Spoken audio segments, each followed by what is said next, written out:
I'm here to show you how easy it can be to paint your walls by following these simple steps. The key is it's all in the preparation. This might not be the fun part, but if you do the proper steps to prepare your walls first, it's going to be a lot easier to paint them and the job's going to go much more quickly. The first thing you need to do, and the most important thing, is get your walls clean. The second step is going to be to tape all of the trim, all of your window frames and your doorknobs, all of the areas you don't want any paint to get on. So I'm just finishing up taping all of the trim on my wall, and I'm ready for the next and very important step of priming the wall. So I'm just going to finish rolling on this primer.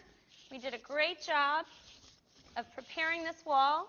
We're going to let this dry for a few hours, and then we're going to be ready to apply the color, and it's going to go on so much easier now that we've taken all the right steps to get it all prepared.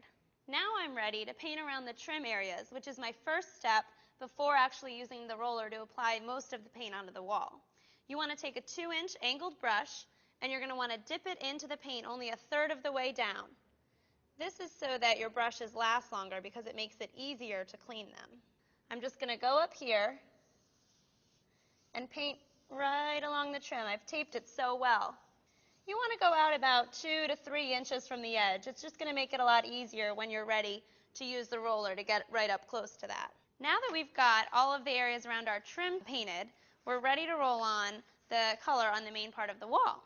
So you want to get your roller nice and saturated. The most important thing here is the technique. You want to make a W shape, a 3 by 3 foot W shape, starting with your roller and going all the way across.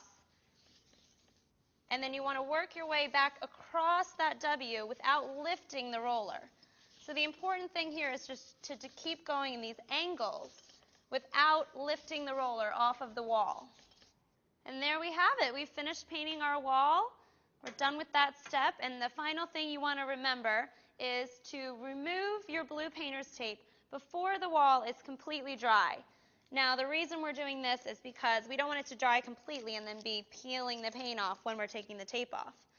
Your last step, if you want to freshen up your trim, would be once the wall is completely dry, tape in these outside areas around the trim, and then paint the trim your fresh white color, whatever color you want that trim, using the same techniques that we talked about. And there you have it. You've got your finished wall, and it was that simple.